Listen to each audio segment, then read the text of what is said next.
오늘 성경 말씀은 고린도전서 8장 1절부터 13절에 있는 말씀입니다. 고린도전서 8장 1절부터 13절에 있는 말씀.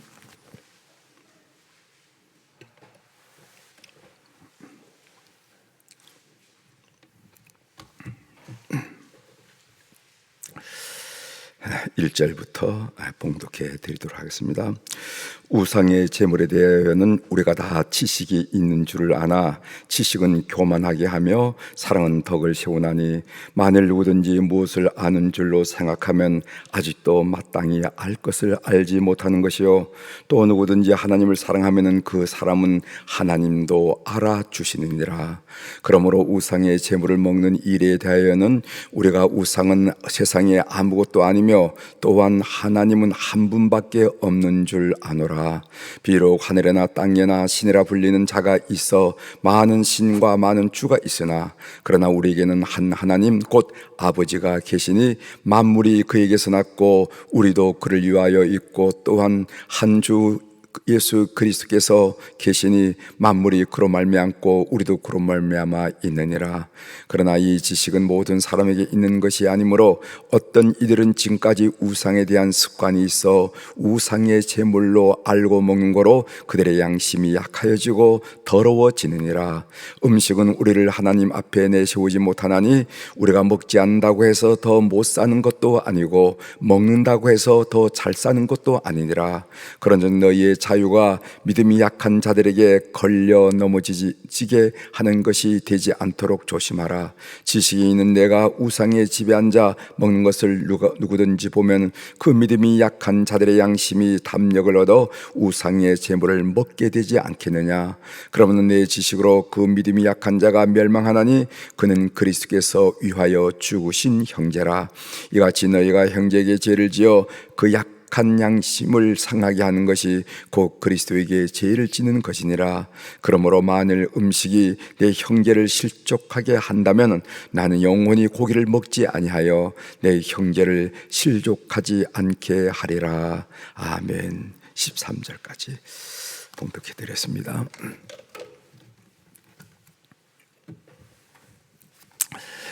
오늘 우리가 읽은 고린도전서 8장에 있는 말씀을 중심으로 주제를 교회는 지식이 없어서가 아니라 사랑이 없어서 불행해집니다 하는 그런 주제로 같이 묵상한 내용을 함께 나누려고 합니다. 교회는 지식이 없어서가 아니라 사랑이 없어서 불행해진다 하는 것을 늘 우리 교회 공동체들은 늘 마음에 새게 될 줄 믿습니다. 사도 바울은 이제 고린도 교회 성도들이 자신에게 제기했던 두 번째 문제에 관해서 언급을 하는데 그 문제는 무엇인가 하면은 우상에게 바쳐진 제물에 관한 내용이 오늘 고린도전서 8장에 전체에 나와 있습니다.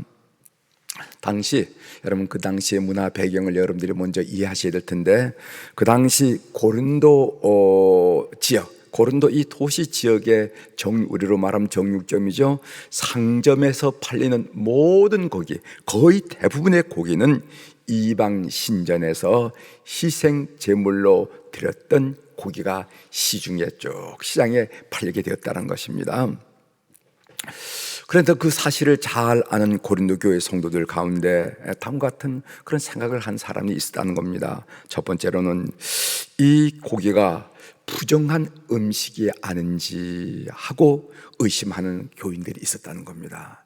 이거 분명히 이방 신전에 제물로 드렸던 건데 이거 먹어도 되는 건가 하는 그런 생각.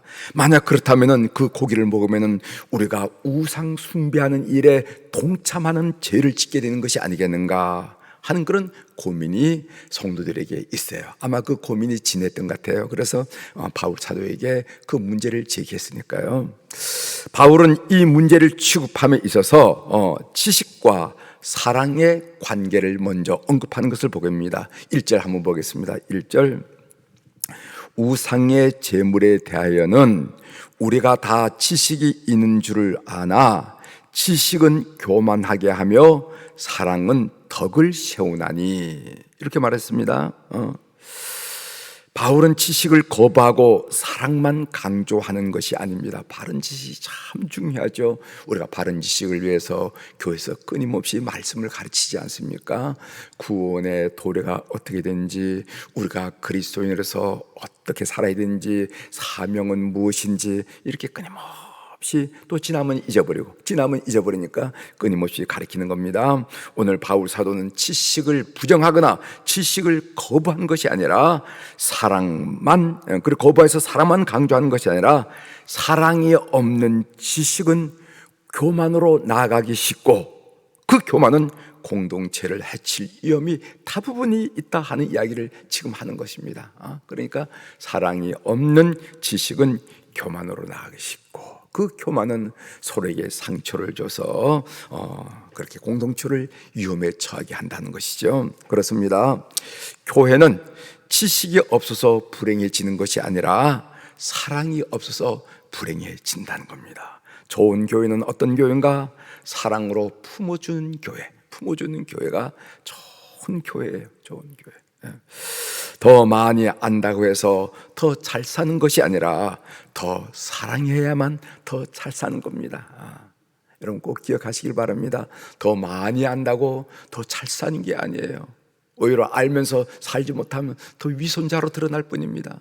정말 잘 사는 것은 무엇인가? 더 사랑해야 훌륭한 삶이 되고 잘 사는 삶이 된다. 이제 우상 쇠물에 대한 내용을 한번 좀 살펴보도록 하겠습니다. 4절로 넘어갑니다. 4절. 그러므로 우상의 제물을 먹는 일에 대하여는 우리가 우상은 세상에 아무것도 아니며 또한 하나님은 한 분밖에 없는 줄 아노라, 이런 말씀이 있습니다. 사실 하늘에나 땅에나 많은 우상이 있지만은 우상은 아무것도 아니며 하나님은 단 한 분밖에 계시지 않는다, 이렇게 얘기합니다. 따라서 우상의 제물이라 할지라도 그 제물에 무슨 우상이 붙은 것도 아니고 귀신이 붙어 있는 것도 아니라는 겁니다. 아무것도 아니라는 겁니다. 그러므로 고기를 먹느냐 안 먹느냐라는 것은 신앙에 있어서 전혀 문제가 되지 않는다. 먹고 싶으면 먹고 싫으면 먹지, 안 먹으면 되는 거지 우상과는 관계가 없다. 이것이 바른 지식이라는 겁니다. 그러나 이런 바른 지식만으로 교회 문제가 해결되지 않는다는 것이 현실이라는 거예요. 바울 사도는 이 부분을 지금 지적하고 해결하려고 한다는 것입니다. 7절로 넘어갑니다. 7절. 그러나 이 지식은 모든 사람에게 있는 것은 아니므로 어떤 이들은 지금까지 우상에 대한 습관이 있어, 여기 우상에 대한 습관이라는 게 중요하죠. 우상에 대한 습관이 있어 우상의 제물로 알고 먹는 거로 그들의 양심이 약하여지고 더러워지느니라. 조금 전에 말씀드렸죠.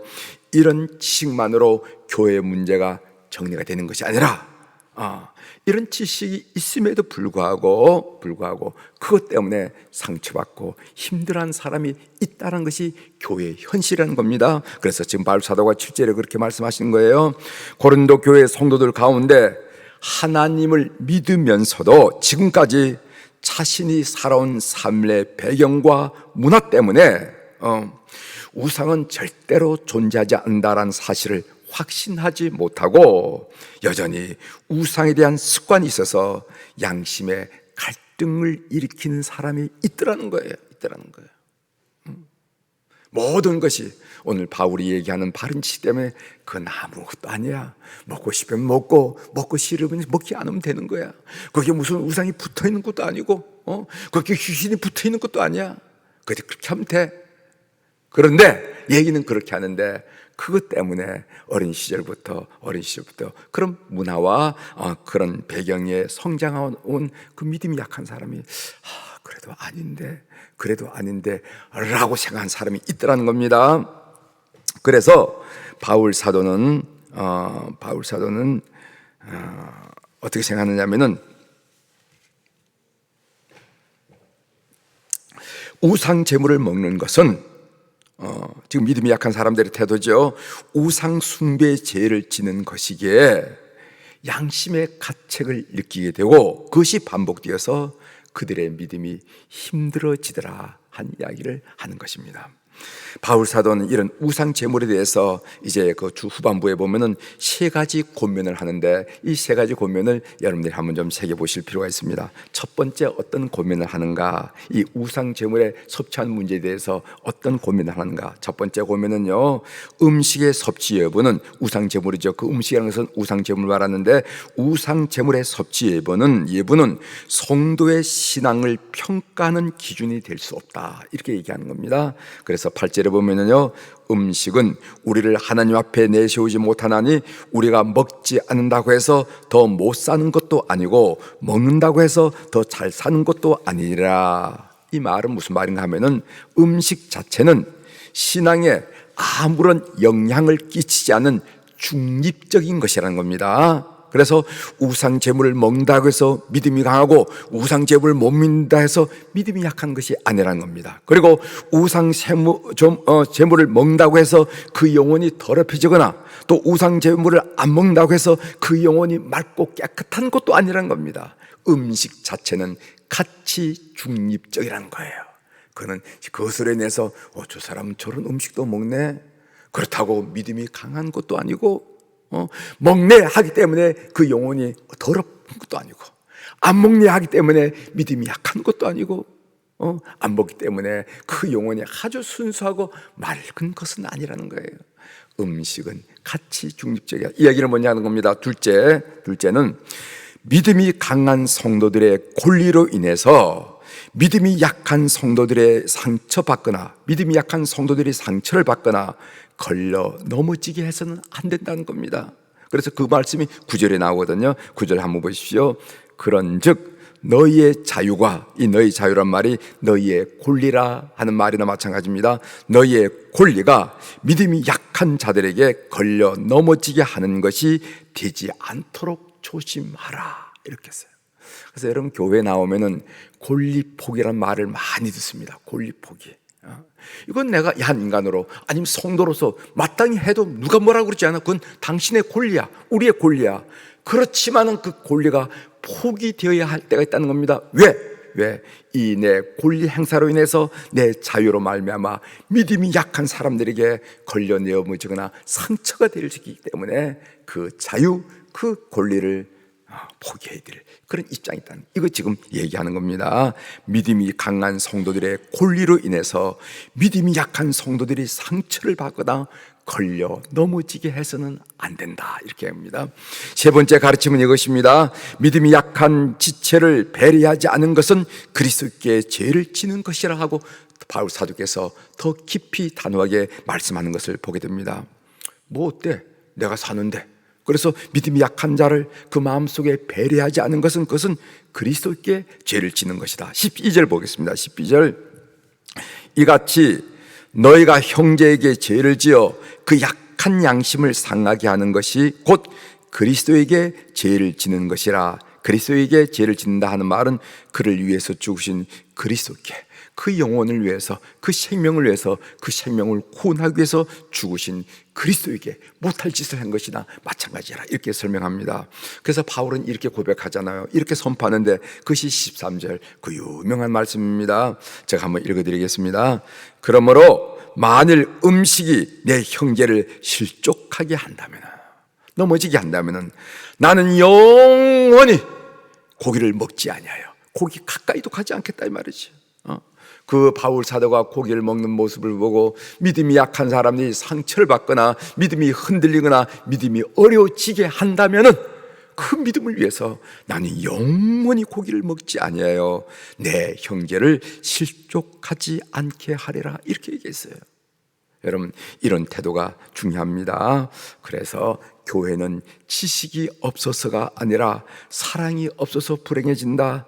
남을 배려하는 사랑이 그런 풍성한 교회가 좋은 교회다. 훌륭한 성도가, 어떤 성도가 훌륭한가? 남을 배려하는 그 배려심이 풍성한 성도가 훌륭한 성도다. 아니야, 그 사람 지금 생활이 어렵기 때문이야. 그 사람 처음 믿는 사람이야. 아직 세상 습관이 배어있는 사람이야 하면서 배려하는 그런 교우들이 되기를 주의 이름으로 권면합니다. 제가 어제 말씀을 묵상하는데 번뜩 이 생각이 나더라고요. 이 고백 드리면서 여러 말씀을 마치도록 하겠습니다. 제가 이전 교회에서 사역을 할 때 한 번은 이제 주일 오후 2시에 거기도 이제 점심 식사하고 오후 예배를 2시에 드리는데 이런 제안을 하는 분이 있어요. 목사님, 목회 우리 오후 예배 때 우리 장로님들이 이제 여러분께서 한 분씩 한 분씩 나와가지고 간증을 하는 그런 시간을 가지면 어떨까요? 그런 얘기를 하더라고요. 그래서 그거 참 좋을 것 같아요. 다들 장로님들 이렇게 부르지만은 저분의 신앙 여정이 어떤지 모르잖아요. 그래서 했습니다. 그래 이제 장로님들 모임 기획위원회에서 우리 한번 오후 시간에 장로님들 지난 얘기들 진솔하게 고백하면은 아마 교우들이 큰 격려를 받고 아마 장로님들 더 깊이 이해하고 존경하실 것입니다. 그렇게 제가 이제 기획위원회 얘기했더니까 장로님들이 대부분이 좋습니다. 그런데 딱 한 분이 전 못합니다 그러더라고요. 못합니다. 그래서 조용한 시간에 왜 못하느냐 그랬더니까 목사님이 진솔하게 얘기하라고 그러는데 저는 진솔하게 얘기하면 이 교회에 더 못 나옵니다. 저는 그런 사람입니다. 만일 제가 진솔하게 고백하게 되면 저는 이 교회에 더 못 나옵니다. 나는 그 프로그램 안 했으면 좋겠습니다 그러더라고요. 그래가지고 그게 마음에 부담이 돼가지고 사무실에 들어와가지고 우리 부목사님들과 함께 더불어 아무개 장로님 안 했으면 좋겠던데 어떻게 했으면 좋겠냐 그랬더니까 또 부목사님 중에 한 분이 목사님 괜찮아요. 저도 어떤 교회에서 그런 프로그램을 했는데 못한다 안 합니다 이런 분이 제일 은혜를 끼치더라고. 또 그러더라고. 제일 은혜를 끼치더라고. 또 그래가지고 그 시도를 했습니다. 참 은혜를 많이 받았습니다. 쭉 하는 간에 어떤 장로님은 너무 삶이 어려워서 하나님께 그 어느 기도굴에 들어가서 하나님 저에게 희망을 주시지 않으면 난 이 기도굴에서 바깥에 나가고 싶지 않습니다. 울면서 그냥 그 간증을 울면서 하시는 거예요. 그러니까 성도들이 얼마나 많은 감동을 받습니까? 저분이 겉으로 볼 때는 아무렇지도 않은 것 같았지만은 저런 삶의 위기가 있었고 하나님 희망 주지 않으면 전 이 굴레에 나갈 수가 없습니다. 저렇게 고백하는구나 하면서도 어떤 분은 또 어릴 때 아버지 장로님으로부터 이렇게 가정 예배를 드리면서 난 너희들을 이렇게 태어나게 하는 거 너무너무 감사하고 하나님께 감사합니다. 자식들이 성장하는 것이 하나님께 감사한 일이 저는 아버지의 그 마음이 너무도 마음에 감동이 됩니다. 이런 이야기를 이렇게 합니다. 그런데 그 장로님은요, 제가 못하겠다는 장로님 안 하시더라고. 그래서 그분이 그것 때문에 많이 힘들어했습니다. 그래서 지나놓고 보니까 그 프로그램을 안 했으면 힘들다 하면은 그분이 힘들다 해서 안 했으면 좋았을 때 왜 그렇게 상처를 만들었을까 하는 그런 생각이 어제 퍼뜩 나더라 말이죠. 제가 이 말씀을 여러분들에게 드리는 것은 뭐냐 하면은 교회는 어떤 교회가 좋은 교회인가? 배려라는 것은 약자가 배려를 받는 거 아니겠습니까? 여러모로 삶이 똑같지 않아요. 지식에 있어서도 똑같지 않고 가진 것에 있어서 똑같지 않고 자식 키운데도 똑같지 않아요. 그래서 조금 부족한 사람들에게 넉넉하게 배려하는 그런 좋은 교회를 만드는 그런 교우들이 되기를 주의 이름으로 권면합니다. 기도하시겠습니다.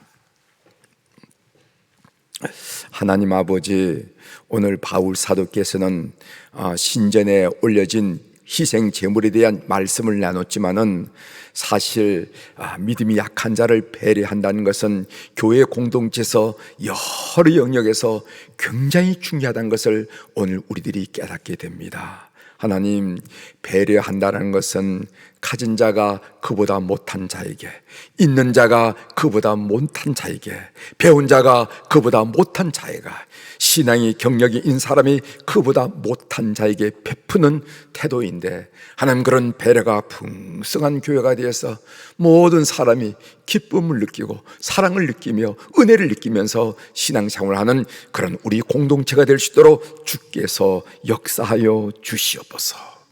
하나님 아버지, 오늘 또 우리 사랑 교우들이 주님 앞에 일천번제 헌금, 감사헌금 총총히 적어 내려가는 그런 귀한 헌금들을 이 새벽에 주님 제단에 올려드리오니, 눈 밝으신 우리 하나님 아버지, 귀 밝으신 우리 하나님 아버지, 그 이름들, 그 사연들 통촉하여 주시고, 우리 하나님이 얼마나 능력 있고 멋지고 섬세하고 구체적인 하나님인지 우리의 삶을 통해서 고백할 수 있도록, 찬양할 수 있도록 은총을 베풀어 주옵소서. 목사님, 하나님이 또 이렇게 도우셨어요. 목사님, 하나님이 이렇게 사랑의 흔적을 보여주시네요 하는 그런 간증이 풍성한, 지난 주일의 간증은 너무너무 오래된 간증이고, 매일 새롭게 주의 은혜를 경험하는 물길이 될 수 있도록 주께서 역사하여 주시옵소서. 하나님 아버지, 오늘 이 시간 우리 사랑하는 우리 환우들을 위하여 주님 앞에 특별히 기도를 올립니다. 주님 기억하여 주셔서 병원에서 치료받고 또 수술받고 그리고 가정에서 통원하면서 치료받고 있는 우리 모든 환우들, 그들의 이름들, 그들의 얼굴들을 이 새벽에 주님 앞에 올려드리오니, 권능의 손길로 함께 하셔서 우리 하나님의 위대함을 온몸으로 온 삶으로 고백하는 심령들, 가정이 될 수 있도록 은총을 베풀어 주옵소서. 그들의 영혼이 그 어려운 중에 하나님을 만나게 도와주시고, 그들 심령 속에 성령님이 내주하심으로 말미암아 어려운 중에 평안을 구가하게 도와주시고, 그들의 육체도 능력의 손으로 안수하시고 안찰하시고 만져주심으로 말미암아 이 세상에서 경험하지 못한 놀라운 여호와 샤파, 치료하신 하나님을 경험하는 교우들이 다 될 수 있도록 은총을 베풀어 주시옵소서. 그래서 주변 사람들이 뭐라고 말하든 내가 만난 하나님은 이런 하나님이라고, 고치는 하나님이었다고 넉넉하게 간증하며 선포하며 우리 하나님을 찬양하는 온 교우들이 될 수 있도록 역사하여 주시옵소서. 오늘 또 하늘의 주권과 땅의 주권을 가진 우리 주님의 이름으로 이 새벽에 선포합니다. 내 영혼이 잘된 같이 범사가 잘되고 강건한 축복을 우리 모든 교우들이 한날을 살면서 이 귀한 날 고백할 수 있도록 도와주시옵소서. 감사드리며 예수님의 이름으로 축복하며 기도 올려옵나이다. 아멘.